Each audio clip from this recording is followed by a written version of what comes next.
Good evening.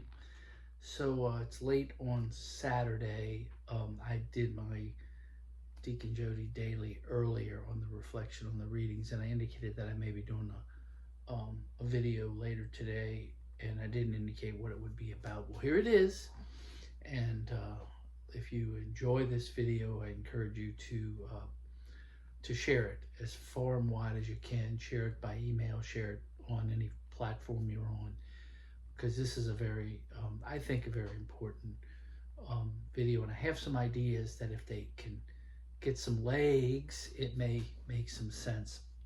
By way of background, let me just tell you that my friend Doug Billings, the right side, did a show on the United States Conference of Catholic Bishops statement on immigration. They came out with that after their meetings in Baltimore recently, and there were all these different bishops giving little snippets of it, and for the most part they were honest about what the Catechism of the Catholic Church teaches, and that is that countries have a right to secure their borders. No doubt about that. That's Catholic teaching. What he said in his show, and I encourage you to go back and look for Doug Billings' show on it, because his show is a lot longer than this video is going to be, because I want to get to a point, because I have a suggestion. But I want to give you the foundation. So the bishops then launch into this big thing, and they make a lot of statements that are, in my opinion, either stretching a reality or the truth, or they're just ignorant of facts. And anybody can be ignorant of facts, because especially when you have so much on your plate that they have, that you might not know everything about everything, and you might be getting information from some sources that you trust that may not be totally reliable. So what am I talking about?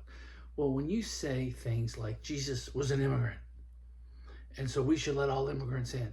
Well, Jesus was a legal immigrant. He wasn't an illegal immigrant. And when you start talking about treating immigrants as with dignity, we all agree with that. And I'm going to say something later that I think is maybe a way to deal with some of this. But the reality is that people that are here illegally, and they keep saying, oh, they're undocumented. Yeah, they are, but they're illegal. They entered illegal. That makes them criminal. I don't know how you can not get from here to there. It's like this. I have a friend that doesn't believe that Mary is the mother of God. So I'll say this to him. Is Jesus God? Yes. Is Mary the mother of Jesus? Yes. Then Mary is the mother of God. No. That's what they tell me. Oh, you don't understand. And they launch into some heresy. That's because they're trying to justify the wrong position, okay? So when you say that a person that came in here and broke our laws is not here illegally, you are not factually correct, period. You know, if you say they're undocumented, yeah, you're right, they are undocumented, but they're also illegal. You can't, it's not either or, it's both. It's like faith and reason. It's not either or, it's both. That's the way Catholics approach things. So, why am I talking about this? Well, because I think you need, in negotiation, to find a middle ground, okay? And I think that if we were trying to find a middle ground, that would be great. The problem we have, well, there's several problems, but the biggest problem we have is that in the last 4 years under Biden, they opened the border and tens of millions of people came in.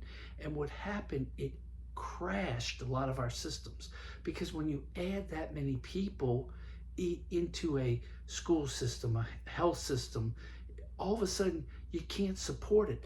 The people that live along the borders in Texas were crying for help, because these illegals were coming in masses, and they were doing, in a lot of cases, a lot of bad things. Now, that doesn't mean they're bad people. They were desperate, okay? But the reality is that there are that many people coming as a force. They showed you them coming from Central America up through into Mexico and then coming across. This was an invasion, okay? And we needed to have a response to the invasion. And that's what people don't want to address. Now, what is true, I work at a Catholic parish that has a lot of Hispanics. And many of those Hispanics have been here for a long time. They've raised families here. They've had jobs. They've paid taxes. But they came illegally a long time ago. Here's my solution to the problem. And this is the point of this video. And I prayed long and hard. And I got this morning in my prayer time. I think what we should do is we should have two categories. And I think the category should be anybody that came in after 2000 and anybody that came in before 2000. If you came in after 2000, you have two choices. And that's what the administration has given them. Self-deport, and then you have an opportunity to apply for admission.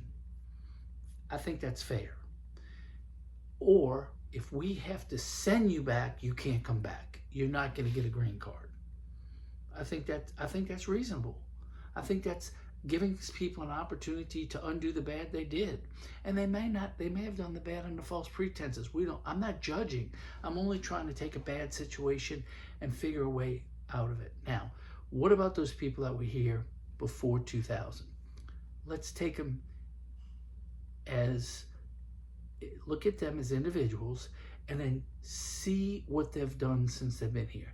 If they've been here and they have been employed, paying taxes, no criminal record, then I think we give them temporary status, okay? And we give them a chance, maybe with an accelerated program, to become U.S. citizens. How do they do that? They learn about the U.S., they learn English language, and they take the test, the immigration test, they pass it, and they swear allegiance to the United States, and then they come in. If they really are worried about their family and all things they say they're worried about, then they would be willing to do that.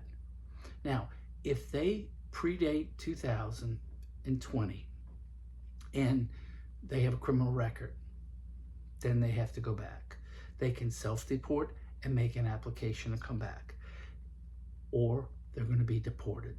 Okay, that's because they're criminals. They have a record. That's what Trump's saying. We're getting rid of the bad ones.